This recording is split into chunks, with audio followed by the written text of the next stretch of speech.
say, can you see by the dawn's early light? Francis Scott Key, who lived from August 1, 1779 to January 11, 1843, was an American lawyer, author, and amateur poet from Frederick, Maryland, who is best known for writing the lyrics for the American national anthem, the Star-Spangled Banner.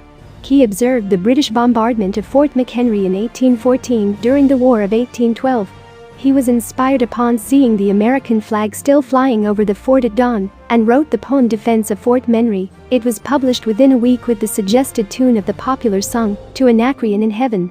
The song with Key's lyrics became known as the Star-Spangled Banner, and slowly gained in popularity as an unofficial anthem, finally achieving official status more than a century later under President Herbert Hoover as the national anthem.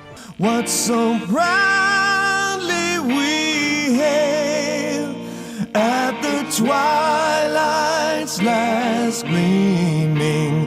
The national motto, "In God We Trust," derives from a line in the Star-Spangled Banner. Key was a lawyer in Maryland and Washington, D.C. for 4 decades and worked on important cases, including the Burr conspiracy trial, and he argued numerous times before the Supreme Court. He was nominated for district attorney for the District of Columbia by President Andrew Jackson, where he served from 1833 to 1841. Key was a devout Episcopalian. Key owned slaves from 1800, during which time abolitionists ridiculed his words, claiming that America was more like the land of the free and home of the oppressed. As district attorney, he suppressed abolitionists and did not support an immediate end to slavery. He was also a leader of the American Colonization Society, which sent freed slaves to Africa. He freed some of his slaves in the 1830s, paying one ex-slave as his farm foreman. He publicly criticized slavery and gave free legal representation to some slaves seeking freedom, but he also represented owners of runaway slaves.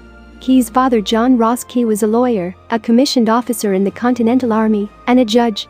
His mother, Anthea Dagworthy Charlton, was born February 6, 1756, to Arthur Charlton, a tavern keeper, and his wife, Eleanor Harrison of Frederick in the colony of Maryland. Key grew up on the family plantation Terra Rubra in Frederick County, Maryland, now Carroll County. He graduated from St. John's College, Annapolis, Maryland, in 1796, and read law under his uncle Philip Barton Key, who was loyal to the British Crown during the War of Independence. He married Mary Taylor Lloyd on January 1, 1802. Whose broad stripes and bright stars through the perilous fight. During the War of 1812, Key and British prisoner exchange agent Colonel John Stuart Skinner dined aboard the British ship HMS Tonnant as the guests of Vice Admiral Alexander Cochrane, Rear Admiral George Cockburn, and Major General Robert Ross. Skinner and Key were there to negotiate the release of prisoners, one of whom was Dr. William Beans, a resident of Upper Marlborough, Maryland, who had been arrested after jailing marauding British troops who were looting local farms. Skinner, Key, and Beans were not allowed to return to their own sloop because they had become familiar with the strength and position of the British units and with the British intent to attack Baltimore, and Key was unable to do anything but watch the bombarding of the American forces at Fort McHenry during the Battle of Baltimore on the night of from 13th to 14th of September 1814.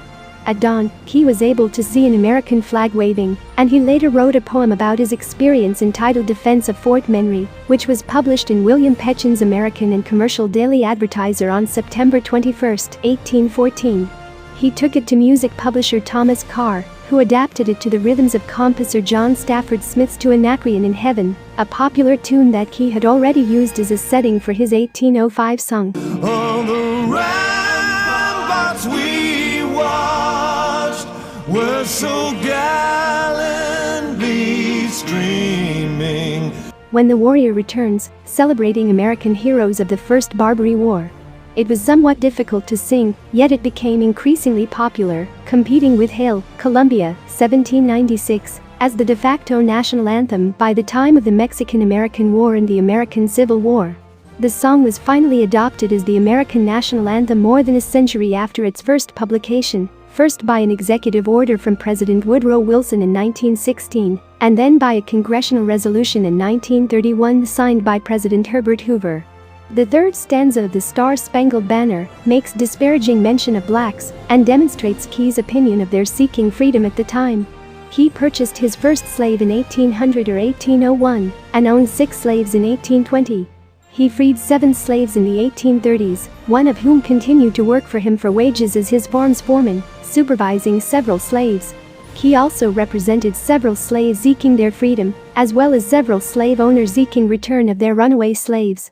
He was one of the executors of John Randolph of Roanoke's will, which freed his 400 slaves, and Key fought to enforce the will for the next decade and to provide the freed slaves with land to support themselves. He is known to have publicly criticized slavery's cruelties, and in newspaper editorials stated that he often volunteered to defend the downtrodden sons and daughters of Africa. The editor said that Key convinced me that slavery was wrong, radically wrong. However, in spite of his anti-slavery position, he expressed white supremacist points of view.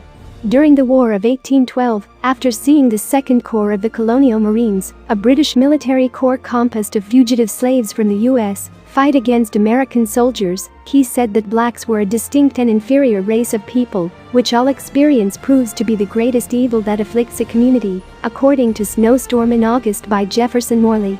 He was a founding member and active leader of the American Colonization Society, whose primary goal was to send free blacks to Africa.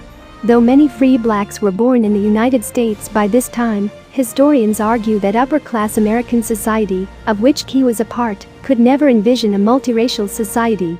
The American Colonization Society was not supported by most abolitionists or free blacks at the time, but the organization's work would eventually lead to the creation of Liberia in 1847. On January 11, 1843, Key died at the home of his daughter Elizabeth Howard in Baltimore from pleurisy at age 63. He was initially interred in Old St. Paul's Cemetery in the vault of John Eager Howard, but in 1866, his body was moved to his family plot in Frederick at Mount Olivet Cemetery. You are invited to subscribe, share, and like. Thank you. All the land